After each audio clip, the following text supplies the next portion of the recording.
Welcome to episode 4 of the Farmers of BC podcast. My name is Jay Cack, and today we're going to be sitting down with my partners, Nav, Dodge, and Varun, to discuss utilities, drainage, and irrigation on farm properties. Stay tuned.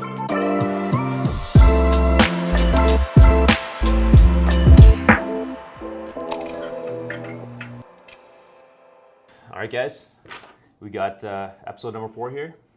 Going to start it off with a really important topic. We got actually 3 topics here. We're going to break it down into utilities, irrigation, and drainage. Now, specifically on farms, there's a lot of different utilities that can be accessed that we do need to talk about because they're a little bit different from cities.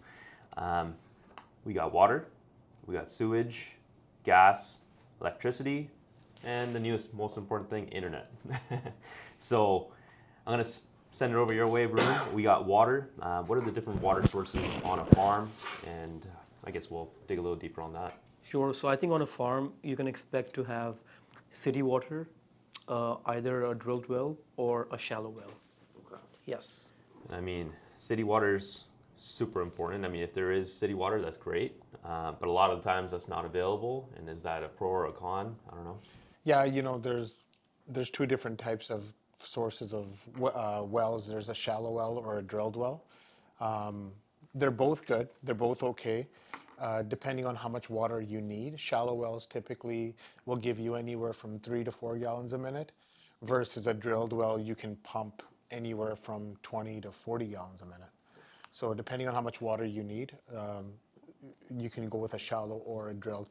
But if you're going to do a new well, most people lean towards drilled wells. You typically see shallow wells on older farm properties. They're still fine. There's still enough water to run, say, a household, just run basics, smaller irrigation. But it's more the bigger facilities or bigger farm operations that would require a drilled well. It's not every farm that has the option for a drilled well. Right. True, yeah. Some areas it's hit or miss, so it's dependent on the aquifer that's underground. Some areas, if you do a drilled well, you might hit the aquifer at 100 feet. In some areas, I've seen it as deep as about 300, 400 feet. So it all depends on location, and you're right. Some areas you'll have a situation where you won't hit an aquifer. So what we've seen people typically do at that point is either they do man-made ponds, things like that. Another option I saw was cisterns, just kind of having those pre-filled, and it lasts you the entire year if you got enough of those. Yeah. And they're large storage systems for water, essentially, that they're getting from elsewhere. Yeah. Super rural option, though. I mean, if you really don't have the option for city drilled well or shallow well, then that's the only other way. We're fortunate enough, I guess, in the Fraser Valley, Greater Vancouver, that we will have access to one of those 3. Yeah. Drilled well, shallow, or city. Yeah. Depending on the city, right? Majority of cities, they do offer city water. Yeah. But let's say if you are looking to get a new drilled well, the costing can be approximately from 25 to 50K. Yeah, depending on how deep. Yeah, it's usually measured by how many meters deep you go. Yes. The deeper you go, the more the cost. So again, they're trying to find that aquifer, right? So if it's 300 feet, it's going to be more versus 100 feet. It's a per meter cost, I think, when they're drilling. Like how far they go is. Yeah. Okay, gotcha. And typically what they do is they'll put like a 100 horsepower motor on it, and that will suck out the water. Yes. And it runs through a filtration system that cleans the water and kills out any of the bacteria. And these filtration systems, you can pretty much fit it in a closet in your house, and it's equivalent to, you guys have drinking bottled water, so that water all comes from a lake, or it comes from a river, or it comes from somewhere. So what they do is it also gets cleaned in a filtration system, and this is the same thing but on a smaller scale. That's huge because I was just thinking about like reverse osmosis water. There's a lot of people like that actually want to get that system inside their house to even do the city water cleaning again, and just for their own security. People will put these smaller filtration systems underneath their sinks, Yeah, just to exactly. clean some of the chlorine. Yeah, The city tends to put a little bit more chlorine. Kind of does that from your drilled well anyways, and That's you're right. kind of getting that clean source. There's So- a lot of times that the drilled well water will actually taste a lot better than city water. That's what I was thinking. Yeah, Yeah. yeah, that's huge. And what do you guys have on your farms? City. City water, water, right? yeah. Primarily. I was thinking out on the Sumas Prairie, it's almost all city water. Yeah. You can't actually get a drilled well. I mean, the few places that you do have a drilled well there is just it's just not clear. There's too much iron. There's too much. I believe it was some sort of other sources of minerals that you don't want in there, right? So you can't even use that for irrigation, right? So some locations just you can't do it. So you have to have city water. And that's why it's good to, like, before you purchase a farm, depending on what your needs and goals are, we always recommend test the existing well, just so it's fine. So you always get that tested. Plus, if you do need a new well, get a professional company to come and give you an estimate of what is approximately going to cost, what are the chances of hitting that aquifer, and and they're pretty accurate. They can tell you within the area what the average quality is, and they can also tell you the average depth of where most of your neighboring farms are, and they'll be able to tell you, hey, can we possibly hit it or not? They're pretty accurate. Yeah. So these are some due diligence, like you said, depending on your needs, you should do that before you purchase. But on the same thought, there is unfortunate circumstances where they might drill it and hit nothing, but you still got to pay for that Yeah, drilling, and then you got to do it again, and you got to do it again until you find the the actual vein of water that's going to be sustainable. That's right. And that's a cost, right? So you got to budget for this. That's right. Yeah. One thing I've noticed over the years is areas that the well water, they're not hitting enough of it. Municipalities have been putting in city water. Yeah. And a lot of farmers and neighboring farmers will all pitch in, and they can actually apply with the city to pull city water from the closest water main. Interesting. So that's another option as well. Do you guys know how it is in Richmond or like those areas that are floodplain areas? Yeah, well, Richmond is all city water. Yeah, I figured. Delta is all city water. I would say, A good chunk of I would say 50%, probably a little bit more than about 60% of Surrey's city water. I would say about only 10 or 15% in Langley is city water. It's the total opposite. Abbotsford is very good. Majority of them are city water. Chilliwack is, I would say, a split 50-50. But it's dependent on location. City water is going to be close to the city. Yeah. Right? The more rural you go, the more chances you're going to have a drilled well. So mostly usually near city or floodplain, severe floodplain areas in general, right? Because they just don't have those options. Great. I mean, that covers water side of things. Now, on the side of sewage, Dodge, I don't know. What do you think in terms of sewage? What are the options and what can we... For sewage, it's mainly septics. So farmland, they don't have city sewer for maybe 99% of the farms. The reason why that is it's a big cost to the city and or farmers to pull city sewer. Yeah. Septic, you can usually put a septic system on depending on how big of a house or building you have that's sustaining that septic. Anywhere from 30 to 60,000. It really depends on the system, and there's so many systems that you can pick from. Yeah, and I've seen some unique ones recently where they're like actually very loud. So that the very severe like strong systems where basically after everything is done, it's coming out like water underground, but it's coming out like water. That's how clean it is. But I've also seen it that it's almost like an ear sore, you could say. It's actually quite loud. So they put like shrubbery around it and all these kind of like noise blocking systems. Those are most of the older systems. Okay. The technology today for new systems, they're phenomenal. They're silent. You don't get smell. Typically a septic, people are always confused. They just think everything goes in one tank and then you get it cleaned out yearly. Those were the old systems where it would be like a concrete system and they might have one pipe to take the excess water out. Nowadays they'll have chambers. So they'll bury anywhere from 2 to 3 tanks. And so a solid would come into tank 1, water would overflow, go to tank 2, and then solids again. And then by the time it gets out of tank 3, there'll be these little white pipes that will be running underground, and the water will seep out into the ground, and then the solids will eventually continue to break down. So nowadays, you don't have to clean out your septic every year.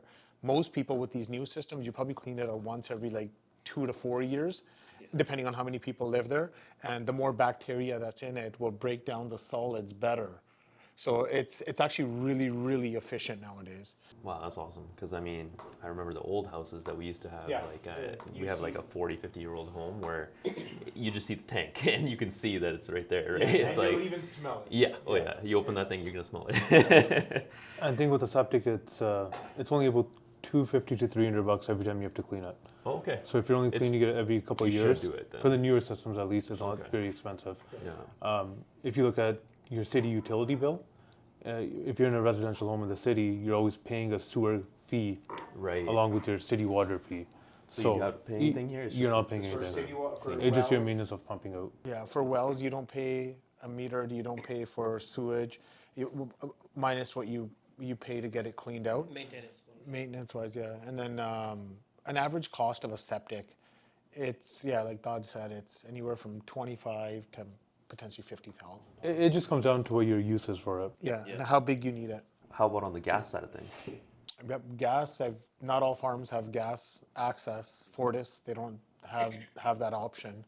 So what most farmers do is a second cheapest alternative is they'll get propane tanks, and you can rent those from something like Super Save, Otter Co-op. You can rent them and put them on your farm. They'll come and fill it up as you need it. Or you can do geothermal. Yeah. So geothermal is very expensive up front, but you don't have a gas bill. Plus, you don't have, so you can run your heating and your AC system. Over time, it's cheaper, but it's a big upfront cost. Propane is a smaller cost up front, and then it's kind of almost similar to Fortis gas. Yeah. So you can still use all the same fixtures. You can use gas ovens. You can use gas fireplaces, but it'll be propane. You can do electric as well. Electric is costly though. Yeah. A lot of people nowadays, I've seen a lot of new builds where people are actually using solar panels to bring down their electricity costs. So if you have to heat with electricity, you might want to look into solar to offset some of the cost. Yeah. Yeah, I mean, I think the newest thing is kind of going off grid, right? So having that drilled well, having that solar energy and the sewage system, the septic, right? So this kind of allows you to kind of almost be off of the city side of things, right? Yeah. So kind of lets you be a little bit more individual. And on the electricity side of things, that's BC Hydro, as it is for everybody. Yeah, like what Taj was saying is if you don't have hydro access or you need a lot of electricity, you can always do these solar panels. They're getting cheaper. They're still pretty expensive, but they are getting cheaper from what they were 10 years ago. And the good part is you can, if you generate excess electricity than what you use, you can actually sell it back to BC Hydro, which is phenomenal. I don't think Tesla Solar is available yet. It's all just other It's external. all internal, yeah. But what you can do is you can actually, like Nav said, sell the energy back to BC Hydro. Mm-hmm. And they say typically your solar investment pays itself off within about 5 to 10 years. Okay. Because I know Taj, he's done it on his house. Yeah, we're testing it. We're testing it. Like it just got hooked up. Yeah. So I don't know exactly what the savings are like, but from what I've been told, it's 5 to 10 years. By the time I'm ready to build, I'll consult you. Okay, and then I guess finally is the internet. Yeah, well, as you guys know, there's the top companies. You have your Rogers, you have your TELUS, We got Bell. Bell, yeah. You have Interlink. Starlink, yeah. No, Interlink. So I think there's something in Delta that they typically do. But yeah, so the one that if you don't have access to the bigger companies, the way Tesla created their wireless internet, we actually just got one set up on one of our farms, and it's phenomenal. It's called Starlink, and you just put it on your roof, and you'll have access to internet wirelessly. That's funny. My cousins actually have that out in the Sumas Prairie. Yeah. And it's been working really well. Yeah. Prior to that, they had a version of the TELUS internet, which Yeah. basically was satellite internet, but it was beamed from a source Yeah. that had TELUS internet. But it's slow. But it was actually still there's a lot of inventions going around right now where Yeah. they are pretty versatile, and it was good, but Starlink was just way better. Yeah. So, and it's consistent. So. Yeah. We got that Starlink system about 6 months ago. Never had an issue, never had a problem. Yeah, they've been really good with. They've been really good with support. They've been really good with maintenance or any problems. Is that for your clients or for yourself right now? For ourselves, we have one on our farm. Oh, wow. Yeah. Okay. Yeah. Yeah. Because there was a railway that we couldn't get access to. Like we had it close by, but the cost to run the actual wiring to the house, because the house was far back in the farm, it didn't make sense. So we were looking at alternatives, and then we found this. We're like, well, let's give it a shot. Let's see what it's all about. And it's been working perfectly fine. Now, there are a few places that, for example, tell us they have the optic fiber or the fiber optic. Yeah. Now, that's probably the best right now that's Yeah, I available. think so too. And there's only a few, like I just recently discovered that Huntington had that in that area. Those Yeah. farms, some of them do have it. A lot of properties don't actually have proper wired internet. So, I mean, it's Not on mostly usually farmland. satellite, right? Yeah. Just because of how rural or big the properties are, that's typically the case. Rogers is quite good with the wired internet. Yeah, I don't In Shaw the is too. I think yeah, it's Shaw, sorry. I think it's Shaw, mainly yeah. TELUS fiber optics hasn't reached everywhere. Yeah, yeah. But Shaw's Shaw's been pretty good. Shaw's everywhere. That because most farms in the valley, so you look at Delta, Surrey, Richmond, even like inner areas of Langley, the city is so close by. That's like over the last 15 years, 20 years, these companies have just going further and further out. So most of the municipalities are pretty much covered. Abbotsford, Chilliwack. Well, that wraps up utilities, and all I'm hearing is get off the grid and do all these things on the farms, right, if you can. But it's good to know that there are options on some farms. The only farm I've ever seen that actually had sewage connection was one of them in Chilliwack, which is also right next to an entire residential sector. So it made sense for them. But that was the only time I've ever seen a sewage system access. I've seen it in two locations on 16th Avenue to High Point, Zero Avenue on 200th, so fronting 200th. Most of those smaller acreages have access to sewer. And on number 5 in Richmond, where all those religious temples are. Okay. Yeah, I don't know if the other side, the residential farm, the 5 acres, they all have access, but I know all the religious temples, they have access to sewer there. Yeah, well, needless to say, it's rare. Yeah, it's rare. It is very rare. So I guess we should move on to irrigation. So big topic, because without water, there is no crops. That's right. And in the world of farms, that's probably the first question you should be asking. Where's my water coming from? If not my own drinking water, but where's my irrigation water coming from, right? Yeah. So drip irrigation, maybe you guys can elaborate. Drip irrigation is mainly used for most ground crops, if not almost all of them, other than vegetables. It's pretty much piping to hang it, or you can just lay it right on the ground. It's like a hose, but it's a lot thicker. It's more plasticky, and you control how much irrigation goes to one area. Because before they used to have override sprinklers, but what they would do is they would flood certain areas, and you'd have a lot of sitting water all over the place. Here it's more controlled, and you're irrigating just a portion that you need irrigated. So that's what we're seeing a lot of nowadays. And the water source that people are using for that is ditch water with chlorine systems to kill the bacteria in the water before it goes to the lines, and wells. And that's usually crops like blueberries, I assume, right? And all the berries. All types of berries for drip irrigation, for sure. Blueberries, raspberries, strawberries. You'll see drip irrigation systems in greenhouses, nurseries. So they'll do it, so they run it, but then they run these smaller lines with like attachments sticking out depending on where they would need it. Yeah. Yeah. There's so much technology with irrigation nowadays. Yeah, and even recycled water in greenhouses, right? So it's kind of going up and being reused again, right? So, no, that's important. I mean, at the end of the day, without that, there's nothing. There's also overhead irrigation. I guess you could say large and small. What would be a small irrigation? That's probably just from nurseries. We've probably seen those irrigations. You've seen them in nurseries where you'll see like a white pipes, and then they have this header, and then they'll have like a sprinkler over top. They usually use it for like plants, mostly nurseries. Yeah. But then you'll have those ones where you'll see like 100-foot cannon guns that will go off, and those are mostly used for your vegetables. Yeah, all your vegetable crops. Crops, yeah. So we have quite a bit of experience with that one. And even that one, you got to actually have the piping laid out, and it's got to be all connected. And these are thick pipes as well. Yeah. So just kind of moving that and setting up your tractor to get the, you know, the coil going and everything else. It's a lot of work, but that's huge. That's important. And that water where everyone uses this irrigation water from, it's typically from the well systems. If you don't have a well, they use it from the piping from the existing property ditches. If it's not that, then they either have like a man-made pond, or they'll have some tanks that are on the property that they use it for irrigation. Do you want to elaborate on how the city gets the water into the ditches? Well, I think, so they're like veins. So the ditches are the smallest, then it runs into the bigger dikes, and then it runs into the river. So in the winter time, what they do is most of the lower areas, they'll have these pumping stations where they'll suck the water out of the ditches, out of the dikes, and then throw it into the river.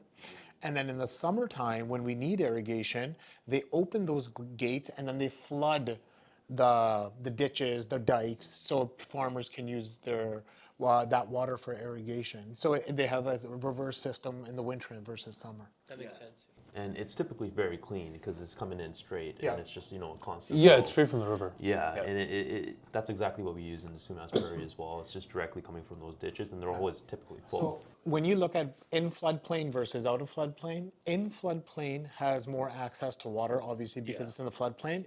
Out of floodplain properties, you're going to need a drilled well. Chances of you getting ditch water is very slim. And it's like, to elaborate more on it, it goes to food security and food safety. There's other filterization systems, sand filters, chlorine, like I mentioned before. It's not always all dirty water. It usually can't be because it won't meet the food safety requirements. So it's usually pretty good. And the other point on that, in terms of irrigation on blueberry crops, for example, depending on what the water source is, there's a different place you have to place the lines. For example, if it's coming from ditch water, it actually has to be lower than the berries where they're actually producing, because it has the chances of being contaminated, or maybe something surface water came on there. So basically it has to be above the ground, but like just below the berries where the actual fruit is. So it's not falling on the fruit. It's falling on the roots almost. Whereas, for example, even drilled wells, you can probably put on top. The lines can be on top of the fruit because it's relatively clean at the end of the day because it's filtered, right? So. Well, they get you to do. They get you to test your water annually. Yeah. And based on your testing, you usually that's know. all Canada Gap, right? That's all. Regulations, good agricultural practices, and they'll outline which area is acceptable water at which height, right? So you kind of have to know that before you put the pipes in, obviously. Yeah. And when you're purchasing a farm, again, you should this is due diligence that can be done before you remove subjects or before you purchase, is always figure out what type of crops you want, how much water you think you need, and then from there, you should be looking at properties that you know you have that much access to that much water for your irrigation system. And there are some good companies that we can always introduce our buyers to have that conversation. And once we know that we help them confirm that the water's there, we link them up with some of the irrigation companies that are here locally, and they'll have meetings to set up like an irrigation plan even before they remove subjects. And just seeing how important this is actually one of the first few steps. The first conversations we're going to have about a property is simply this: where is the utilities, what's the water, what is the sources, right? And then we go into the actual negotiations of the conversation of the property, right? So lastly, drainage. Why does it matter? It depends on the type of farming you're doing, but most crops that are seasonal, if you have to get your tractor in the field in the wintertime, you want drainage. Right, and it really depends on the soil type of where you want the drainage. Sandier soil fields, they end up draining out naturally anyways, so you might not need drainage in those kind of fields. If you're in peaty soil, if you're in the floodplains and stuff like that, then you definitely want to look into drainage. Drainage can typically run anywhere from nowadays about 2,000 to 2,500 an acre, give or take. Yeah. So if you want to set up your entire farm to have some sort of drainage system, there's actually a professional company that we highly recommend. that we bring them out again before subject removal. They'll look at the farm, they'll look at the property, kind of give you even a budget of what the whole drainage system is going to cost. And depending, you may or may not need it, but it's always good to look into that as well. And drainage is, what we mean by drainage is it's big old pipe. Yeah. Perforated big old pipe where they have holes in it. So the water will drain into the pipe. Sometimes they put rocks or wood chips on top to let the water drain faster from the subsurface. It goes into the pipe, and then you want an outlet. Yeah. So the main thing is you can put drainage in the ground, but that water needs somewhere to go. So you need to make a full drainage plan. So there, you have to create these channels. So if you have an entire farm, these pipes that Dodge is talking about, they might run like this. But say if your ditch is on this side, the water can go into those ditches and then out. But say if there is no ditch on this side and the ditch is on this side of the front property, you might have to put a bigger pipe here.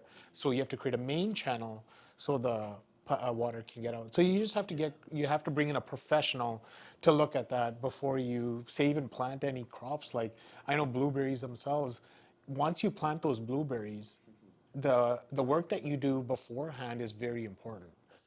That's the foundation. So if you don't have good drainage, you don't test the soil conditions, chances are you're not going to have a good crop. And I mean, if this is something you're going to do for long term, like for example, we've had maybe 15 years ago put drainage into our farm, and even though it was sandy soil, it was great drainage. We actually did it for the purpose of longevity. We did it for the purpose of long term.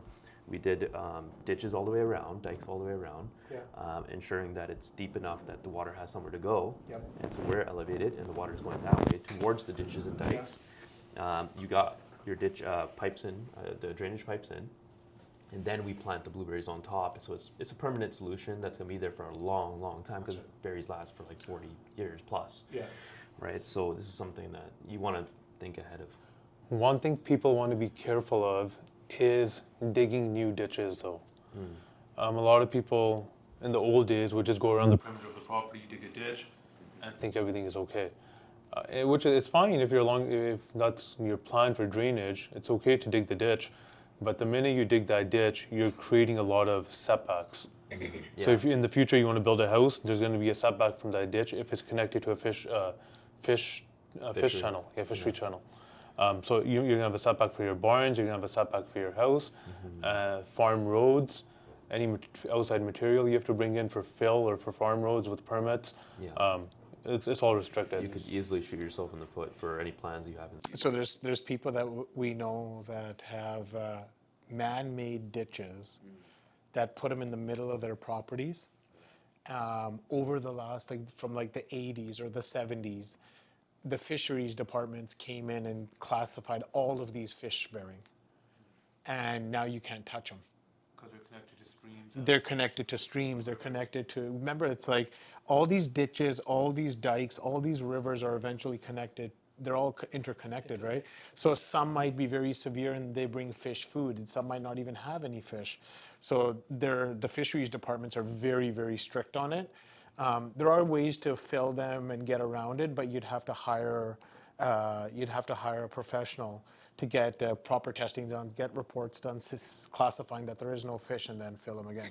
So just don't be digging ditches everywhere. So you want the water to get out. You got to plan it out in a way where it doesn't affect the value of your property. Because one day when you do sell, you don't want all these fisheries tagged in the middle of your property, because now buyers are going to look at that and think that's wastage of land, right? I've seen people do it in a way where they've dug within the property, but they haven't connected the ditch to a city or a fish-bearing ditch.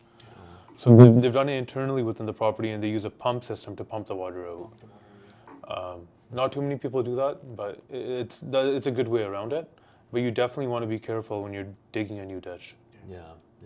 And I mean, a lot of the times, another thing is just clearing the ditches. Sometimes there's debris or whatever the case is, just clearing it so that there is pass-throughs. And a lot of them, there's pipes that you have to, that have overpass pipes. So to get into your farm, you usually have a pipe with a pass-through over top, like a bridge. And sometimes those get clogged. Yeah. So one of the most important things is making sure those are clear every year, or else you have no water. Well, that and the topic of ditches, it's important to keep your ditches clean. Yeah. Like you can't just go in and clean your ditches at any time. You have to do it within a fisheries window. Yeah. Oftentimes you might even have to get permission from the municipality. But the cleaner you can keep the ditches, the faster your water is going to get out and the faster the drainage is going to be better. These are very important topics, and I feel that a lot of these are overlooked when someone is buying a farm. Yeah, the basic people look at gas, hydro, and city water, or the type of water. We've noticed that no one ever talks about drainage, no one ever talks about irrigation, and that's something that's very important. That can either make the value of your property or break the value of your property. So it's really important that, you know, when you're buying a farm, that you have someone that knows the lay of the land, knows how drainage works, knows how irrigation works, what types of crops that are good for certain types of properties and locations. Just do your homework, get the time from the sellers, put your subjects in, and make sure you have enough time to do your due diligence. Yeah, that's it. Awesome, guys. Well, that concludes episode 4.